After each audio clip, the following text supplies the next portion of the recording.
Hello everyone, welcome to home science classes. Home science classes में आपका स्वागत है। कैसे हैं आप?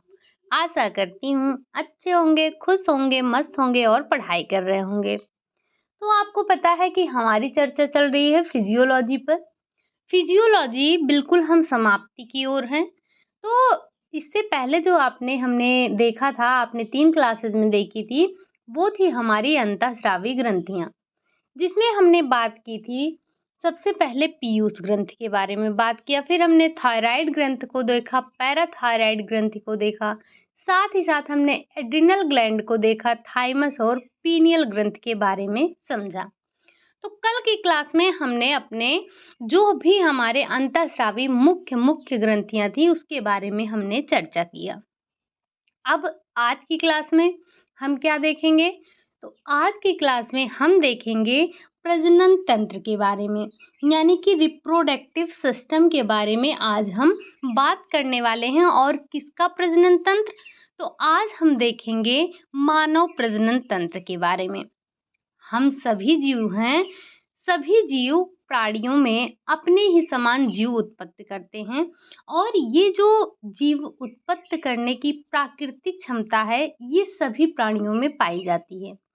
इसी के माध्यम से व्यक्ति का वंश चलता है, यानी कि इसी के माध्यम से सभी सजीव प्राणी अपने वंश की वृद्धि करते हैं और इनका वंशक्रम चलता रहता है।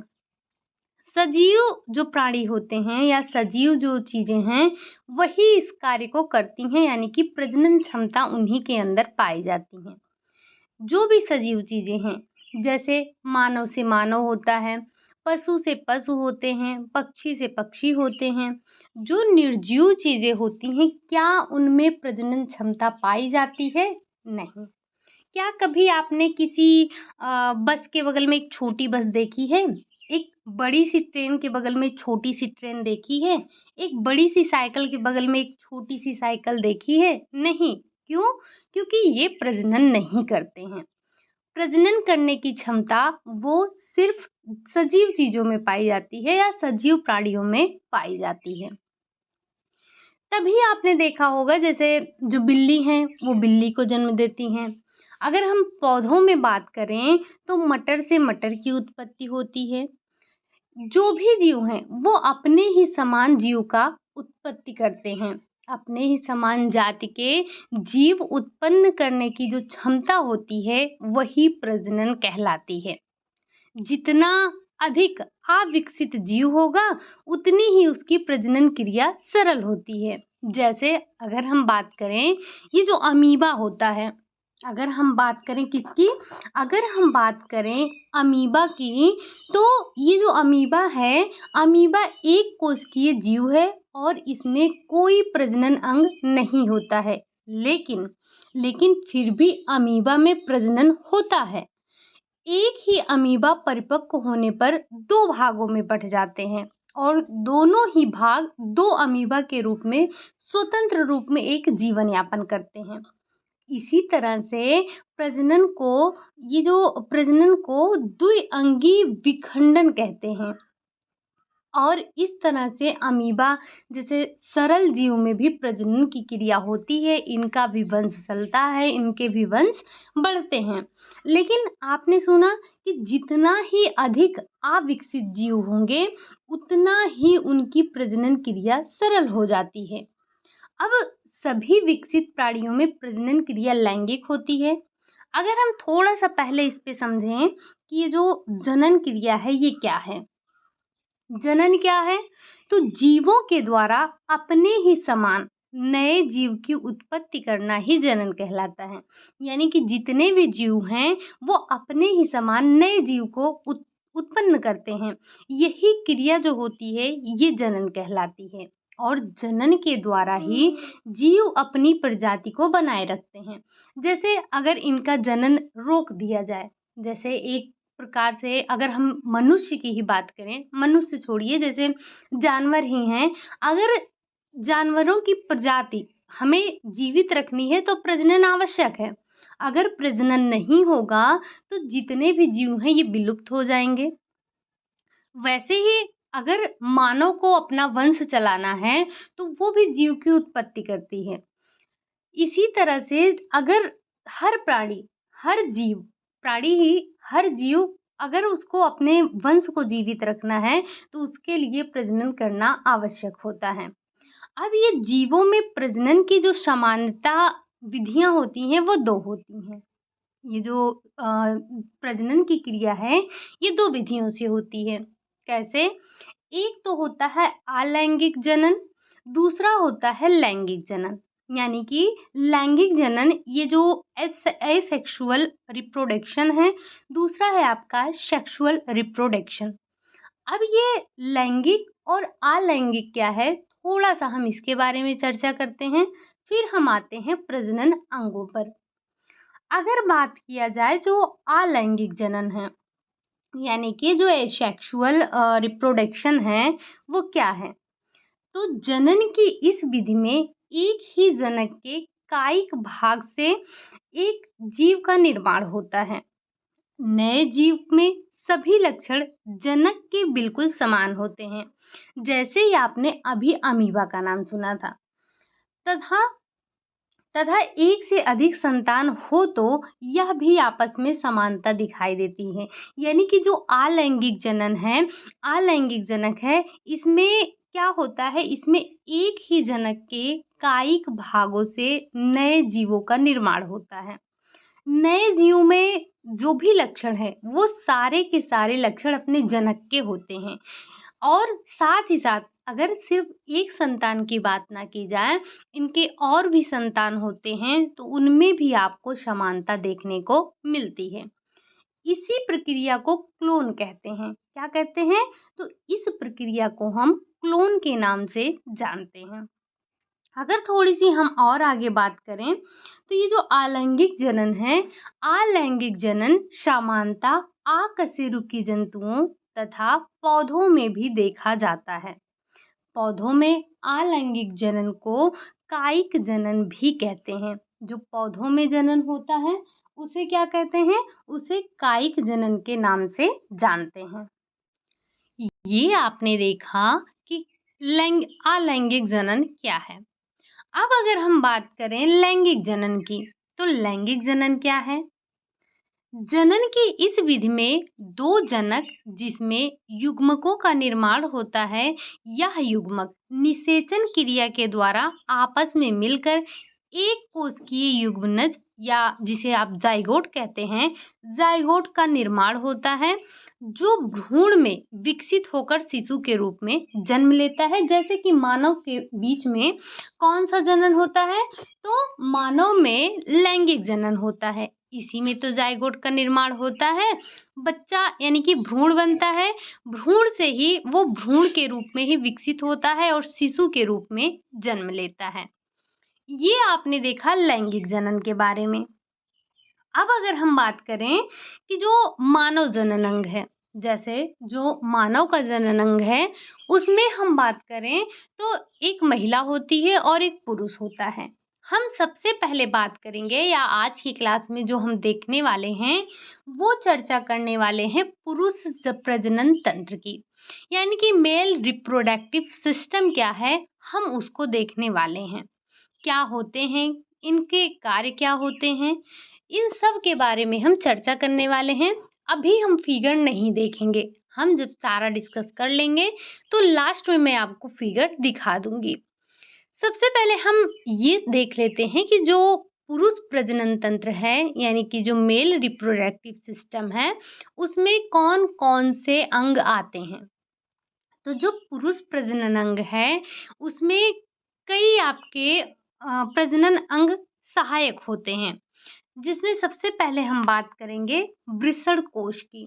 वृषण कोश, इसी में आता है वृषण, शुक्रवाहिनी आता है, अधिवृषण आता है, शुक्रवाहिनी आता है, ये शुक्रवाहिका है और ये शुक्रवाहिनी है। फिर इसी में आपका होता है शुक्राशय, शिश्न होता है, कुछ जनन ग्रंथियां भी पाई जाती हैं। जो ये मानव का आपने देखा, तो जो भी प्राणी है इनमें जो लैंगिक जनन होता है, ये लिंग के आधार पर ही सभी प्राणियों में 2 भागों में बाँटा गया है, जैसे कि नर और मादा। मनुष्य सबसे अधिक विकसित प्राणी है, ये आप सभी जानते हैं, और इसमें जो प्रजनन की क्रिया हो रही है वो लैंगिक हो रही है, और प्रजनन के लिए सहवास आवश्यक होता है। तो लैंगिक सहवास से स्त्री का जो अंडाणु होता है पुरुष के शुक्राणु से मिलता है। स्त्री के अंडाणु को पुरुष का जो शुक्राणु होता है वो फर्टिलाइज करता है। निषेचन क्रिया यानी कि जो फर्टिलाइजेशन की क्रिया हो रही है, उस क्रिया के बाद जो निषेचित अंडाणु है वो अंडवाहिनी में आता है। अंडवाहिनी नलिका के द्वारा गर्भाशय में पहुंचता है और यहाँ ये पुनः स्थापित हो जाता है। अब निषेचित अंडाणु का गर्भाशय में स्थापन ही गर्भारोपण या फिर गर्भधारण कहलाता है, और स्त्री गर्भवती हो जाती है, और 280 दिन या 9 महीने 7 दिन के बाद स्त्री अपने ही समान जीव को जन्म देती है, जिसे नवजात शिशु के नाम से कहते हैं, यानी कि वो क्या होता है, वो नवजात शिशु होता है। अब स्त्री के अंडाशय के द्वारा अंडाणु का निर्माण होता है और विकसित होता है, और पुरुष के अंडकोश से वृषण में शुक्राणु का विकास होता है। तो हम इसे समझने से पहले जरा ये देखते हैं कि ये कौन कौन से स्त्री प्रजनन अंग तो हम कल देखेंगे। सारी क्रियाएं स्त्री के अंग में होती हैं, यानी कि स्त्री के शरीर में होती हैं, लेकिन ये जो शुक्राणु जाते हैं, ये शुक्राणु पुरुष के होते हैं। अब इनका निर्माण कहाँ होता है, ये किस तरह से कार्य करते हैं, यानी कि जो वृषण कोश है, जो वृषण है, शुक्रवाहिका है, अधिवृषण है, शुक्रवाहिनी है, शुक्राशय है, शिश्न है, जो ग्रंथियां पाई जाती हैं, ये सभी क्या कार्य करती हैं, क्या कार्य होता है इनका, जरा हम थोड़ा थोड़ा इन सभी पर चर्चा कर लेते हैं। तो सबसे पहले हम देखेंगे किसके बारे में, सबसे पहले हम बात करेंगे वृषण के बारे में। ये वृषण क्या है, तो वृषण आपका ये जो वृषण होता है, यानी कि जिसे हम टेस्टिस कहते हैं, ये सबसे मुख्य अंग होता है। और जो भी अंग हैं आपके, यानी कि जो भी अभी आपने ऊपर देखा, चाहे वो आप शुक्रवाहिका हो, अधिवृषण हो, शुक्राशय हो, शिश्न हो, ये सारे के सारे सहायक अंग होते हैं। इसमें मुख्य अंग क्या है, तो इसमें मुख्य अंग यही वृषण यानी कि टेस्टिस होता है। अब इसके बारे में थोड़ा सा हमें समझने की ज़रूरत होती है। चीज़ों को थोड़ा ध्यान से सुनिएगा, समझते हुए चलिएगा। जो भी आपके लिए इम्पोर्टेंट है यहाँ पर नोट डाउन किए गए हैं। जो आपके एग्ज़ाम में आपसे पूछे जाते हैं वो आपको यहाँ पर नोट डाउन मिल जाएंगे, लेकिन फिर भी चीज़ों को बहुत ध्यान से, बहुत आराम से, तसल्ली के साथ सुनते हुए चलिएगा। जो भी आपको 1-2 पॉइंट मिलते हैं उनको भी नोट डाउन करते हुए चलिएगा। तो सबसे पहले अगर हम बात करें वृषण की, वृषण क्या है, तो वृषण को अंड ग्रंथियां भी कहते हैं। पॉइंट को नोट कीजिएगा, ये जो वृषण होता है, वृषण को अंड ग्रंथियां भी कहते हैं। यह पुरुष प्रजनन तंत्र का एक बहुत ही महत्वपूर्ण अंग होता है। यह आप मनुष्य की जगह अगर आप पुरुष करेंगे तो ये आपके लिए अच्छा होगा, क्योंकि हम यहाँ बात कर रहे हैं पुरुष प्रजनन अंग की। ठीक, तो ये जो आपका वृषण है, यानी कि जो वृषण है, इसे अंड ग्रंथि भी कहते हैं, और ये पुरुषों का जो प्रजनन तंत्र है उसका एक बहुत ही महत्वपूर्ण अंग होता है। ये शरीर के बाहर वृषण कोश, जिसे जिसे अंडकोश कहते हैं, वहां पर स्थित होता है। ये संख्या में 2 यौन अंडाकार होते हैं। ये जो होते हैं ये संख्या में 2 होते हैं और ये अंडाकार होते हैं। अगर हम इनकी लंबाई की बात करें तो ये 4.5 सेंटीमीटर होते हैं। चौड़ाई इनको 2.5 यानी कि 2.5 सेंटीमीटर होती है। अगर हम मोटाई की बात करें तो ये 3 सेंटीमीटर पाई जाती है। ये स्पर्मेटिक कॉर्ड द्वारा वृषण कोश में लटके रहते हैं। जो पुरुषों का जनन अंग है ये बाहर होता है, स्त्रियों का जनन अंग अंदर होता है। ये जो आपने अभी अंडकोश की बात की, ये क्या होते हैं? ये शरीर से बाहर होते हैं, संख्या में 2 होते हैं। ये बाहर क्यों रहते हैं? क्योंकि इनका जो ये जो हमारा जो शरीर का तापमान होता है 37 डिग्री सेल्सियस, अगर देखा जाए तो इनको थोड़ा-सा कम टेम्परेचर की आवश्यकता होती है। तो जब इनको इन बाहर का टेम्परेचर, इनके जो शरीर का टेम्परेचर है उससे लगभग 2 डिग्री सेल्सियस डाउन होता है, तो ये बाहर ही रहते हैं। अगर हम बात करें शिश्न की, ये क्या होते हैं? स्पर्मेटिक कॉर्ड द्वारा वृषण कोश में लटके होते हैं तथा शिश्न की जड़ के नीचे अवस्थित रहते हैं। दोनों विषाणु के बीच एक झिल्ली होती है जो कि दोनों विषाणु को एक दूसरे से पृथक करती है। अगर हम बात करें कि ये जो वृषण होता है, वृषण के दोनों वृषण के बीच में एक पतली झिल्ली लगी होती है, जो क्या करती है? जो इन दोनों को अलग करने का कार्य करती है। अब ये जो वृषण होता है, वृषण के 3 स्तर होते हैं। अगर हम बात करें वृषण की, तो वृषण पर 3 स्तरों से बना एक आवरण पाया जाता है। वो है क्या? तो सबसे पहले हम बात करेंगे ट्यूनिका वेजिनलिस। ये क्या है? ये आपका पहला परत है ट्यूनिका वेजिनेलिस। ये सबसे ऊपरी परत होता है, सबसे बाहरी परत होता है। दूसरा है ट्यूनिका एल्बुगिनिया। ये क्या है? तो ये आपका मध्य परत होता है। तीसरा है ट्यूनिका वेस्क्युलोसा। ये सबसे मध्य आंतरिक परत होता है, अंतः परत होता है। इसी स्तर में रक्त नलिकाओं का जाल बिछा होता है, जिसके माध्यम से वृषण को पोषण मिलता रहता है और उसका विकार शिराओं द्वारा ले जाया जाता है। ठीक? ये जो वृषण है, वृषण से एक नली उदर गुहा की ओर जाती है, जिसे शुक्रवाहिका कहते हैं। और ये जो शुक्रवाहिका है, शुक्रवाहिका के द्वारा ही क्या होता है? शुक्रवाहिका के द्वारा ही जो वीर्य है, वीर्य बाहर की ओर निकलता है और ये शुक्रवाहिकाएं उदर गुहा में होती हैं, जो मूत्र मार्ग के पास स्थित 2 छोटी-छोटी थैलियों में जाकर मिलती हैं। इसी को शुक्राशय कहते हैं। इसी थैलियों के ऊपर मूत्राशय स्थित होता है और शुक्राशयों से छोटी एवं पतली नलियों द्वारा मूत्र मार्ग से मूत्राशय के नीचे ये खुलती हैं। अगर हम थोड़ी-सी बात करें कि ये जो मूत्राशय के नीचे खुलती हैं, इन्हीं को अस्खलनीय नलिकाएँ कहते हैं और जो अस्खलिनीय नलिकाएँ हैं, इन्हीं से वीर्य मूत्र मार्ग से बाहर निकलता है और अस्खलिनीय नलिकाओं के आस-पास ही प्रोटेस्ट ग्रंथियाँ अवस्थित होती हैं। ठीक? अगर हम सबसे पहले बात करें, ये जो आपने वृषण देखा, वृषण आपने सुना ना कि ये सबसे क्या होता है? वृषण जो होता है ये सबसे इम्पोर्टेंट होता है।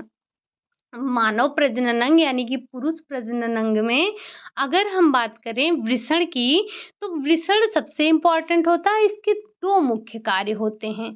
कौन-कौन से वो कार्य हैं? ज़रा हम एक बार बात कर लेते हैं इनके कार्यों पर। तो सबसे पहला कार्य होता है इनका शुक्राणुओं का निर्माण करना।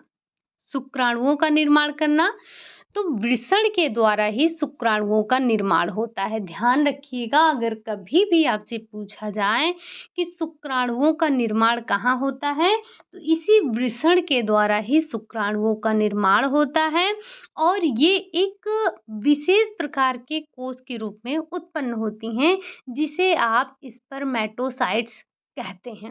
अब ये जो स्पर्मेटोसाइट्स होता है, यही परिपक्व होकर शुक्राणु का रूप धारण कर लेता है और ये जो प्रत्येक स्पर्मेटोसाइट्स है, ये 2 भागों में बँट जाता है, जिसे आप स्पर्मेटिड्स कहते हैं।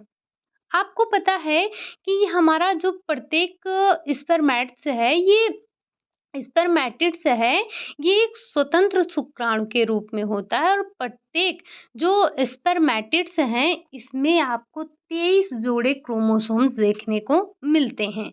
अब आपको पता है कि जिसमें से ये जो 22 होते हैं, 22 क्या हैं?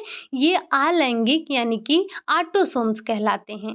एक जो होता है क्रोमोसोम्स, ये आपका क्रोमोसोम्स कहलाता है और यही लिंग का निर्धारण करता है। अगर हम थोड़ी-सी बात करें कि किस तरह से लिंग का निर्धारण होता है, तो यहाँ पर थोड़ा-सा स्पेस है हमारे पास, यहाँ पर समझ सकते हैं कि जैसे आप सभी जानते हैं, हमने बचपन से पढ़ रखा है कि जो महिलाएँ हैं, उनमें XX गुणसूत्र पाए जाते हैं, जबकि जो जो पुरुष होते हैं, उनमें XY क्रोमोसोम्स उपस्थित होते हैं। जब यक्स यक्स से मिलता है तो गर्ल्स आती हैं, गर्ल्स बेबी होती हैं, ठीक? और जब यक्स और वाई मिलते हैं तो ये आपका बॉय बेबी का बॉय बेबी आते हैं, ठीक? तो इस तरह से बच्चे के लिंग का निर्धारण कौन करता है? तो बच्चे के लिंग का निर्धारण पुरुष के द्वारा होता है। ये अलग की बात है कि लड़की पैदा होने के लिए स्त्री मतलब अगर एक स्त्री जो होती है वो कुछ भी करे, उसके पास तो सिर्फ लड़की उत्पन्न करने का गुणसूत्र है, लेकिन जो पुरुष होता है उसके पास लड़की और लड़का दोनों के ही गुणसूत्र पाए जाते हैं, दोनों ही क्रोमोसोम्स होते हैं। तो अगर हम बात करें कि ये बच्चे लड़के होंगे या लड़की होगी, इसका ज़िम्मेदार कौन है? तो इसका ज़िम्मेदार पिता होता है, ठीक?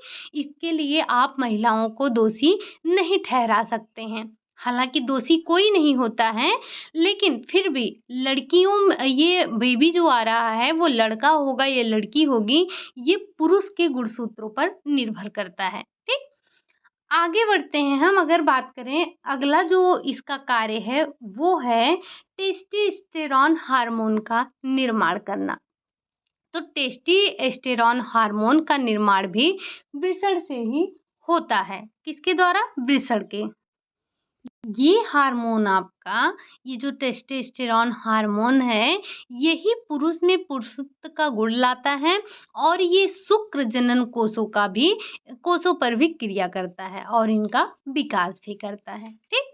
तो ये आपने थोड़ा सा समझा वृषण के बारे में। अब अगर हम बात करें तो शुक्र वाहिनी क्या है? शुक्रवाहिनी क्या है? ये आपने सहायक अंग देख रहे हैं आप। अभी तक आपने क्या देखा था? अभी आपने जो एक मुख्य अंग था वृषण उसके बारे में बात की। अगर हम बात करें शुक्रवाहिनी की तो शुक्र जनन नलिकाएं आपस में मिलकर वृषण जाल का निर्माण करती हैं। ये जो शुक्र जनन नलिकाएं हैं ये जब आपस में मिलती हैं तो एक वृषण जाल का निर्माण करती हैं। वृषण जाल जो होता है वृषण जालक से कुछ अपवाही नलिकाएं निकलते हैं जिसे अधिवृषण वाहिनी कहते हैं। आपने नाम सुना था अधिवृषण क्या है? और ये अधिवृषण वाहिनी आगे चलकर एक नलिका समान रचना बनाती हैं। यही नलिका समान रचना ही शुक्र वाहिनी कहलाती है, ठीक? शुक्र वाहिनी ही आगे चलकर उदर गुहा भाग में पहुंचती है तथा वहां से निकलकर मूत्र मार्ग के मूत्राशय के नीचे खुलती हैं जिसे स्खलनीय नलिका कहते हैं। क्या कहते हैं? तो उसे हम स्खलनीय नलिका के नाम से जानते हैं। अगर हम बात करें ये जो हमारी यानी कि पुरुषों की शुक्र वाहिनियां हैं ये करती क्या हैं? इनका कार्य क्या है? तो इनका कार्य ये होता है कि ये शुक्राणुओं को मूत्र मार्ग से बाहर की ओर लाती हैं। क्या होता है?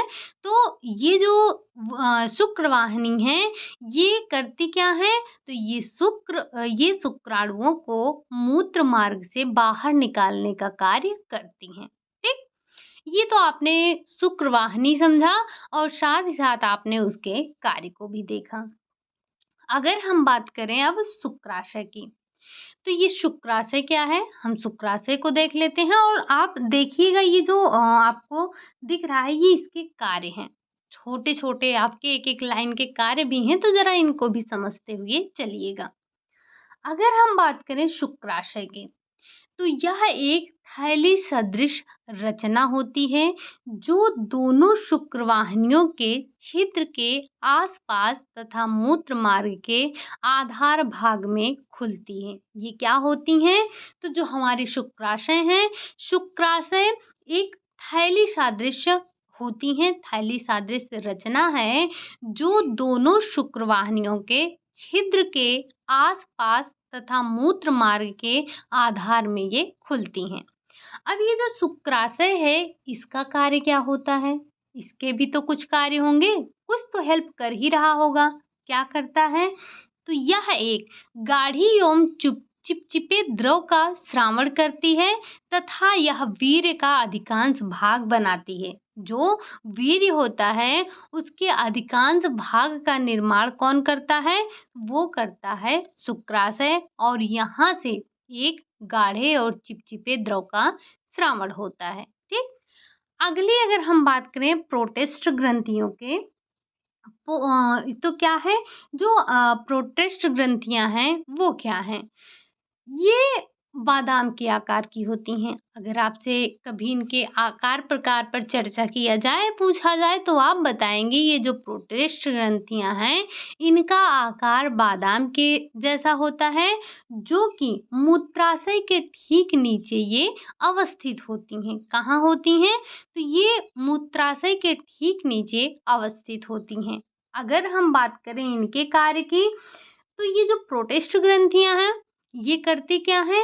तो ये एक प्रकार का पोषण युक्त रस का स्रावण करती हैं जो कि शुक्राणु के वृद्धि और विकास के लिए अत्यंत आवश्यक होता है। साथ ही साथ एक और क्या कार्य करती हैं? तो ये प्रोस्टाग्लैंडिन स्रावित करती हैं। ठीक। ये इनका मुख्य कार्य यही है कि ये जो शुक्राणु है उनको पोषण देती हैं, यानी कि पोषण युक्त ये रस का स्राव करती हैं जो कि वृद्धि और विकास के लिए उसके आवश्यक होता है। अब अगला जो पार्ट है, जो अगला भाग है वो है शिश्न। अगर हम बात करें शिश्न की, तो शिश्न क्या है? यानी कि पेनिस क्या है? पुरुष प्रजनन तंत्र का एक अत्यंत महत्वपूर्ण अंग है। यह एक लटका हुआ कोमल अंग है जो कि अंडकोश के सामने स्थित होता है। ये इसे ही पुरुष मैथुन अंग कहते हैं। मैथुन करते समय शुक्राणु शुक्रवाहिनियों द्वारा मूत्र मार्ग से होते हुए शिश्न की सहायता से ही बाहर आ जाता है। ध्यान रखिएगा, ये जो शिश्न है ये त्वचा के आवरण से आवेष्टित रहता है, यानी कि इस पर त्वचा की परतें होती हैं और ये हर्षण ऊतक का बना होता है। ये जो शिश्न है इसके मुख्यतः 3 भाग होते हैं। लंबे एवं अत्यंत संकुचनशील आयाम डोरियों के बने होते हैं। इन डोरियों को दंडिकाएं भी कहते हैं और ये डोरियां पेशियों और रक्त कोटरों से बनी होती हैं। इन डोरियों में से प्रथम 2 डोरियों को शिश्न रक्तधर काय और एक डोरी को कार्पस स्पिंजियोमस कहते हैं। इन्हीं से जो मूत्र मार्ग होता है, इन्हीं पे मूत्र मार्ग स्थित होता है। इसीलिए इसे मूत्र दंडिका के नाम से भी जानते हैं। ये आपने थोड़ा सा शिश्न के बारे में समझा। यहाँ से बहुत ज़्यादा क्वेश्चन आपसे नहीं पूछे जाते हैं। आगे बढ़ते हैं। अगर हम बात करें आपके लिए, तो ये अगर हम थोड़ी सी बात करें तो ये आपको दिख रहा है पुरुष प्रजनन अंग। क्या मैं इसे थोड़ा सा जूम कर दूं? यस, थोड़ा सा जूम करने की आवश्यकता है। हालांकि आपको अब चीजें बिल्कुल साफ दिख रही होंगी। अगर आप बात करें तो इस फिगर में आप बहुत आसानी से चीजों को देख सकते हैं, समझ सकते हैं। ठीक। ये क्या है? ये है अधिवृषण, ये है शुक्रवाहिकाएं, ये है वृषण जाल, यानी कि जो आपको ये दिख रहा है ये वृषण जाल है। ये रहा शिश्न, जो कि आपको रेड कलर की एक बेलना नुमा संरचना दिख रही है। ये होता है शिश्न मुंड और ये होता है आपका शुक्रवाहिनी। वृषण कोश होता है और ये है वृषण। ये क्या होते हैं? 2 वृषण होते हैं। इन्हीं पर जाल पाया जाता है, एक पतली झिल्ली पाई जाती है जो कि इन दोनों वृषण को अलग करने का कार्य करती है और इसी वृषण में ही अंडों का निर्माण होता है, यानी कि जो शुक्राणु हैं उनका निर्माण होता है। ये है पूरा का पूरा शिश्न और ये आपने देखा ये होता है शिश्न मुंड। फिर साथ ही साथ आपने क्या देखा, यहीं पर आपकी पाई जाती हैं ग्रंथियां। ये आप ग्रंथियां देख रहे होंगे, तो ये है आपकी प्रोस्टेट ग्रंथियां। ये होता है मूत्राशय। हालांकि आपने उत्सर्जन तंत्र जब पढ़ा था तो वहां पर भी मूत्राशय को आपने देखा था। साथ ही साथ ये 2 ग्रंथियाँ और एक ग्रंथि और पाई जाती है जिसे हम कहते हैं काउपर ग्रंथि और ये होता है शुक्राशय। आई थिंक आपने सारी चीज़ें आराम से देख ली। अगर आप चाहते हैं तो आप इसे एक बार स्क्रीनशॉट ले सकते हैं, आराम से चीज़ों को देख सकते हैं, समझ सकते हैं। ठीक? ये अगर आपको बुक का फिगर लगाया जाता तो शायद इतनी क्लियर चीज़ें आपको ना दिख पाती। हाँ, कुछ चीज़ें आपको क्लियर दिखती लेकिन यहाँ पर आपको सारी चीज़ें एक साथ देखने को मिल जाएँगी। ठीक? तो ये एक मेल रिप्रोडक्टिव सिस्टम है जिसे आप देख रहे हैं। अब अगर हम आगे चलें, आगे बात करें, ये तो आपने देख लिया कि कौन-कौन से पार्ट होते हैं। अब थोड़ा हम आगे चले तो हमने अभी बात की थी मानव वीर्य की। मानव वीर्य यानी कि जो सीमन है, सीमन क्या होता है? तो सबसे पहले आप ध्यान रखिएगा कि ये वीर्य जो होता है ये एक श्वेत रंग का गाढ़ा लसलसा पदार्थ होता है और साथ ही साथ इसी वीर्य जो होता है इसी में ही शुक्राणु पाए जाते हैं। अब ये जो वीर्य होते हैं इसमें कई सहायक प्रजनन अंग सहयोग देते हैं, जैसे वृषण हो गया, प्रोपर हो गया, अधिवृषण कोश हो गया, शुक्राशय हो गए, जो ग्रंथियां हमने देखी वो ग्रंथियां हो गए। अगर हम बात करें कि एक बार में एक व्यक्ति को कितना वीर्य आता है, तो 3 से लेकर 5 ml तक वीर्य आता है उसको। अगर हम इसके पीएच की मान करें, पीएच की बात करें तो इसका पीएच मान होता है 7.3 होता है। साथ ही साथ आप एक पॉइंट और ध्यान रखेंगे कि फ्रक्टोज शुक्राणु को पोषण प्रदान करता है, जिसे शुक्राणु को ऊर्जा मिलती है। तो ये शुक्राणु को पोषक प्रदान करने का कार्य कौन करता है? तो वो करता है फ्रक्टोज। इसी से शुक्राणु को ऊर्जा मिलती है। ठीक? ये आपने देखा वीर्य के बारे में। आपने चर्चा किया वीर्य के बारे में। हालांकि हमने जो हमें प्रजनन अंग देखने थे, प्रजनन अंग हमने देख लिए। अब अगर हम थोड़ी सी बात कर लें शुक्राशय की, यानी कि जो हमने अभी शुक्राणु पढ़ा, क्या पढ़ा? हमने अभी शुक्राणु नाम सुना। आपने नाम सुना किसका? स्पर्म का। ठीक? तो वृषण में उपस्थित जो शुक्र जनन नलिका है, शुक्र जनन नलिका ही शुक्राणु का निर्माण करती हैं। ये आपने पहले ही देखा कि जो वृषण है, वृषण में ही शुक्राणु का निर्माण हो रहा है।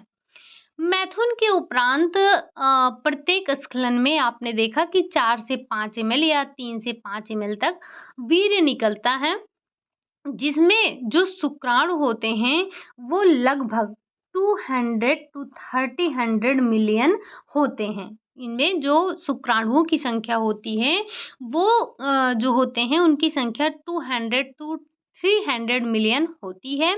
साथ ही साथ ये बहुत संवेदनशील होते हैं और ये 1 से 2 माह तक जीवित रह सकते हैं, लेकिन स्त्री जनन अंग में ये लगभग 2 से 3 दिन तक जीवित रहते हैं। कितने दिन तक? तो 2 से 3 दिन तक जीवित रहते हैं।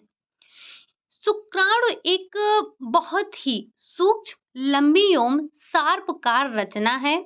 जो परिपक्व शुक्राणु है उसकी लंबाई जो होती है वो लगभग 5 माइक्रोन होती है।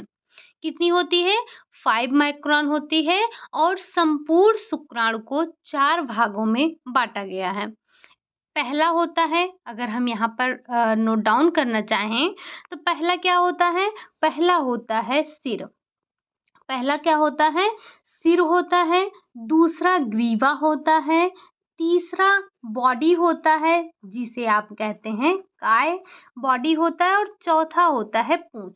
अगर कभी आपसे पूछा जाए कि जो शुक्राणु का पिछला सिरा होता है कैसा होता है, तो वो पुच्छनुमा होता है। सिर शुक्राणु का अग्रभाग होता है। ये जो सिर है वो शुक्राणु का अग्रभाग है। ये अंडाकार होता है और इसका अग्रभाग नुकीला होता है। सिर के पीछे एक सकरा भाग होता है जिसे आप ग्रीवा कहते हैं। ये छोटा और कमजोर होता है। ग्रीवा के बाद की जो हिस्सा होता है उसे बॉडी कहते हैं। इसे अंगूठी सदृश कई रचनाएं आपको देखने को मिलेगी और बॉडी के ठीक पीछे ही पूंछ आपको देखने को मिलता है। ये क्या होता है? तो ये एक लंबी और बेलनाकार होती है। इसी की सहायता से शुक्राणु वीर्य में तैरता है और आगे की ओर ये गति करता है। ठीक। अगर शुक्राणुओं का सिर तथा मध्य भाग सबसे ज्यादा महत्वपूर्ण है। ये जो शुक्राणु है इसका जो आपने सिर देखा और जो इसका मध्य भाग है वो सबसे इम्पोर्टेंट होता है।